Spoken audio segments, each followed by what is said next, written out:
as a roar. He does he do it roar. Here comes the avalanche. Here the avalanche again, my friend. Welcome to Revolutionary Thinking with me, your host, Ariel the Avalanche. This is where we get your stereotypes, put them on the examination table, get out a sledgehammer, and smash them into smithereens, and throw those smithereens into the incinerator. Last time we came down on people who say, just get a job. This time we are coming down on showing compassion to cruelty. He who is compassionate to the cruel will ultimately become cruel to the compassionate. This is from the ancient Midrash, which is one of the Jewish holy books, like the Torah. And what it's saying is you're nice to those people who do terrible things. You'll ultimately become mean to nice people. And I find that, survival of the fittest has to do a lot with selfishness in our society, or as an excuse for our society, sometimes in a very hyper capitalistic world that we live in. At the same time, survival of the fittest is an idea that goes back to Charles Darwin. But Charles Darwin was saying this about animals, and animals have the ability to adapt. Although for human beings, since we have the capacity to put ourselves in one another's shoes, we have these things called mirror neurons that put us in place of another person to feel pain. One of the biggest thing that separates humans is our ability to work together, and our ability to work together to solve problems and to do things not done by animals is contingent around our being good to each other.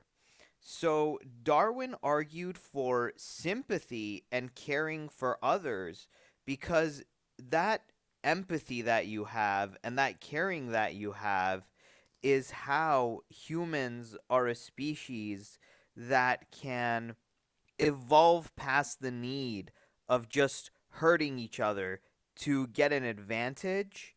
And that compassion and sympathy, in and of itself, is an evolutionary trait that helps us live better lives and do better things when it comes to us as humans being a social species.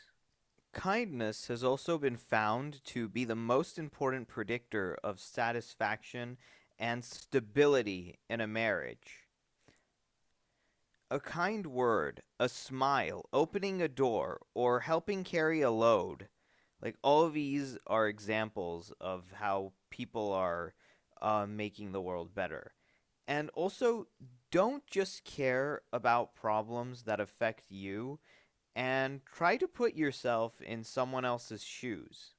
Now, the thing that bothers me is that a lot of times I see some of these influencers and politicians who punch down. They pick on people who don't have as much as an audience that they have, or they can tell things to their audience that's lies and hypocrisies about people that the people that they're talking about don't have access to. I think these people are douches, and they don't need to be signal boosted and worshipped. This is the kindness to cruelty that we don't need. Signal boosting people who are just jerks. And remember, at the end of the day, you don't want to be that little assistant to the evil douche who wants to take over the world, because you know that person will give you a position after the master plan, but they'll most likely end up backstabbing you after they tell you, and they're a jerk, and they tell you, if you help me or if you do this for me, I'm going to give you X. And then after you've done it, they basically just end up screwing you over and not even giving you that thing that they promised because that's their personality. As the old saying goes, there's no honor among thieves. So it reminds me in that movie, The Dark Knight, the heist scene, when they were robbing the bank, each of the thieves ended up shooting the next thief in the plan so they didn't have to end up splitting the money. It was one backstab after another backstab after another backstab. So this is the kind of company that you keep when you show kindness to cruelty. And now let's talk about it on a micro level. Not a level where it has to do with influencers and politicians and society at large, but in the level of a family, school, smaller communities that are intimate with one another. Let me just say it's one thing to feel for people who have gone through suffering and are heartbroken, who've had those experiences in the past. It's a whole nother thing to excuse abuse that people like this do to others because it's going to repeat a very toxic cycle.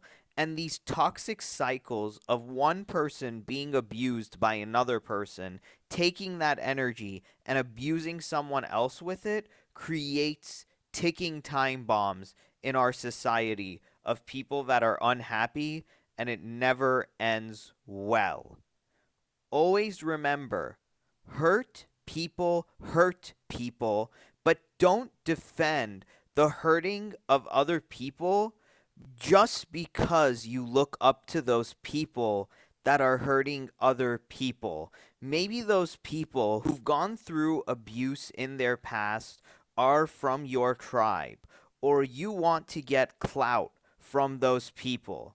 So the thing is, you know a certain influencer, or you know a certain aunt or uncle or grandma or grandpa who's had a bad childhood, who was abused, who was hurt, and you look up to them, yet you excuse their hurting of other people just because they're in your tribe or you want to get praise from them and all these other different kind of things. Don't defend these hurting people who are hurting other people because it's just going to create a more vicious cycle. You see hurt people who are hurting others, you call them out. Doesn't mean you have to be their enemy, but you call out the hurting of other people so the cycle doesn't keep repeating itself. And it doesn't matter how much honor you have for that person, how much you think that person is famous, or how much you want to shout out from that person or praise from that person. You stop that person when you see abuse, and don't excuse their abuse just because that person that you may look up to was abused in the past. So the bottom line is just to call out BS when it's libel or slander. Never defend, enable, excuse, or be silent in the face of abuse or punching down. It makes you complicit and it creates a more toxic world. No one should show any compassion to cruelty because this is how our world gets worse, toxified, and people feel miserable. So that's the one thing that I want to leave you with. Showing compassion to cruelty is dumb, ridiculous. It shouldn't be done, and we should fix these problems at the root level, or else we are doing ourselves a disservice. That was me coming down on showing compassion to cruelty. And the next thing I want to come down on is credentialism.